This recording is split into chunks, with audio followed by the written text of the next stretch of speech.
Welcome everyone.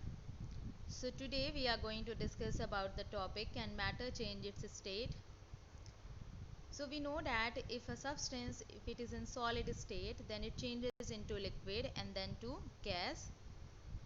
For example, the most common one is ice. So ice changes into water and then water to steam, or vice versa, steam also converts into water and then water converts into ice. So what are the factors which bring about change in state of matter? There are two factors which changes the state of matter. These two factors are temperature and pressure. So if we change temperature and pressure, then the change in state can take place. So it is given here that physical states of matter can be changed by two ways. First, by changing temperature, and second, by changing pressure. Now we will discuss about few processes involved in this change of state of matter, which you already know. So first one is melting. The other name for this process of melting is fusion. So in this process, solid converts into liquid. So we define melting as, melting is the process in which solid converts into liquids. Then what is melting point? Melting point is the temperature at which solid converts into liquid at atmospheric pressure. So if you will just see carefully, then melting is a process, whereas melting point is a temperature. So there is a difference between the two. So what is melting point? Melting point is the temperature at which this process of melting takes place at atmospheric pressure. So for ice, melting point is 0 degree Celsius. It is because ice converts into water at 0 degree Celsius at atmospheric pressure. So here atmospheric pressure, it is also, this term is very important, because if you will change the pressure, then this melting point or the temperature of any of the, or the temperature, that means this melting point for any of the substance will change if you will change the atmospheric pressure.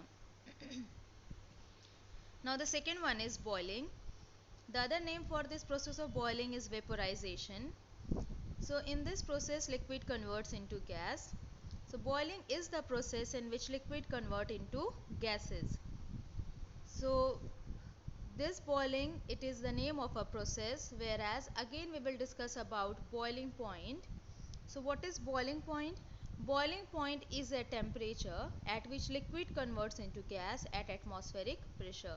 So same like melting point, boiling point, it is also a temperature at which liquid converts into gas, that means at which the process of boiling takes place at atmospheric pressure. So the boiling point of water is 100 degrees Celsius. That means at 100 degrees Celsius, water converts into steam at atmospheric pressure. Again, here the term atmospheric pressure is very important, because if you will change the pressure, then these temperatures like melting point and boiling point for a substance will also change. Then third one is condensation. So in the process of condensation, gas, it converts into liquid. The process by which gas is converted into liquid on cooling is known as condensation. So here how the process of condensation takes place? The process of condensation takes place on cooling, which means that for the process of condensation to take place, the temperature should be lowered. And we know that this happens, suppose if we need to convert steam to water, then for this we need to lower down the temperature, we need to cool the steam, and then only it is going to change into water. So condensation is the reverse of boiling, because if you will see, in case of boiling, liquid is changing or liquid is converting into gas, whereas in condensation gas is converting into liquid, and that is why we can say that condensation is the reverse of boiling. Then freezing. So freezing, for the process of freezing, the other name is solidification. So in freezing what happens, liquid changes, liquid converts into solid. So freezing is the process in which liquid converts into solid on cooling. And the most common example here you can take is the conversion of water into ice. We know that when we need to convert water into ice, we simply put water in ice tray inside freezer, and then what happens, after some time, after few hours, we find ice cubes. So how this takes place? This takes place on lowering down the temperature, on cooling the water, that it's convert into ice.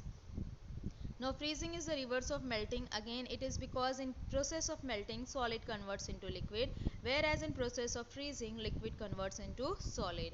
So same as we have defined melting point and boiling point, so for freezing also, for the process of freezing also, you can define freezing point also.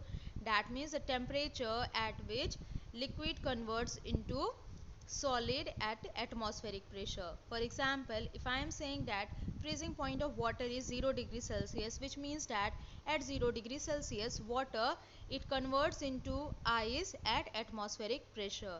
So you must understand the difference between this process and the temperature. So melting is a process, melting point is a temperature. Boiling is a process, boiling point is a temperature. Freezing is a process, freezing point is a temperature. And in the definition of these, melting point, boiling point, freezing point, the term atmospheric pressure is very important. It is because if we will change the pressure, then these values, that means freezing point, boiling point, the temperature for a particular substance will also change. That is why in all these definitions we have used the term atmospheric pressure, which you can't skip also. So this is about the four processes involved in change of state of matter. The other, I think the only one process which is left is the sublimation, that we will be discussing next time in detail. Thank you.